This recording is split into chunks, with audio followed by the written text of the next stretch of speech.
Hey guys, what's up? Absolute Beast, bringing you guys a trio of races today. Kind of like the trio of interviews, and by the way, I just did air quotes there. I know you couldn't see it, but I definitely did air quotes. The Turn 10 has gone back and basically released 3 interviews from E3. Interviews that I'm sure you guys, if you're interested in Forza, which a lot of you are, I'm sure, have already seen. Interviews that I've already seen and already talked about multiple times. But I just sort of wanted to bring you guys a little take today on something that I've seen a lot of in the gameplay that I've watched and makes me a little nervous. Just real quick before I go, this is Monza with the Lamborghini Aventador, which is epic. The next race is a Ford Mustang GT, and I believe I raced that on Laguna, it looks like. And then the final one is Corvette Z06, which still to this day is one of my top 2 or top 3 favorite cars. Everybody plays that game. If you win the lottery, what do you do with it? And my answer was always the same for, going back maybe 10 years or more. I always wanted to go buy a Corvette Z06 and go pay cash for one of those the day I won it. Which, did a little bit changed when they did away with the Z06, but since they brought it back with the C7s, I mean, guys, the C7s, if you've seen a C7, they look really cool, but if you see one on the road, they're just ridiculous. They just have such a good look to them.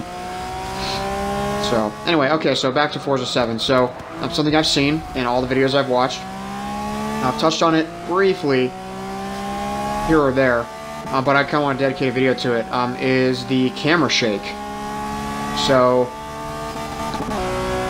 whether you're playing in first person or third person, it seems that there is a pretty significant amount of camera shake or camera wobble, and I would imagine that's to simulate, more realistic conditions, which, I agree. Anyone who's ridden in a car like that, race cars are very stiff, and so, these are going to be cars that are going to give you a lot of bumpiness to them. This was such a close finish here. I actually wasn't sure. There was only one lap, and I actually wasn't sure that I was going to make it, but I just barely did. You get past this, I think that's a Murcielago there, and then that's a Mira. Yeah, I'm gonna cough, so if you hear me just, for a second, that's what that is.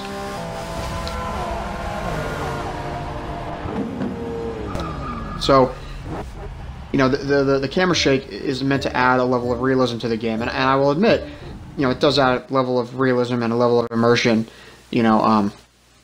I've been having good conversations with you guys in the comments about, Forza 7 versus Project Cars 2, and I mean, as far as real immersion, Forza 7 is not going to deliver the highest level, not compared to Project Cars 2, but I feel like this camera thing is really, is one of the most significant effects they've added to the actual driving.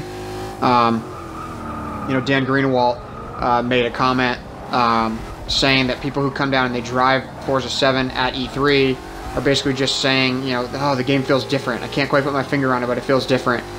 And, that's what I thought. I thought just that, and after doing a lot more analyzing of the video, I found that the camera shake is one of the main things. The other thing is the camera angle seems to change as you come in and out of turns,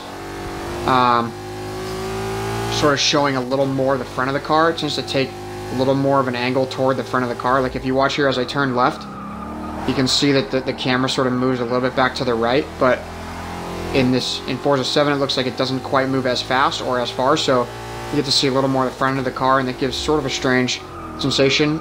It made the car, to me, at least that Porsche that they drive in the Dubai circuit, made that look like it was oversteering quite a bit. Now, of course, Porsches are rear engine, rear drive, and they're definitely going to oversteer if you're, putting your foot in it around a turn, but just it's interesting to me. But the camera shake, it looks like, if you're watching the video, you can see it and it looks kind of cool, but then if you're really watching it, a couple times I've really watched the videos, I've cranked the sound and I've just stared really intently at the screen and just watched the car for the whole time, not looking around at the environment, not looking around at the HUD, not looking around any of that other stuff like I have been, because I want to soak it all in. It's a brand new game and I haven't seen any of it. But when I got really into the racing and I just stared at the car the whole time and just sort of really intently focused on that, and as if I was actually driving the car, the camera shake actually got to me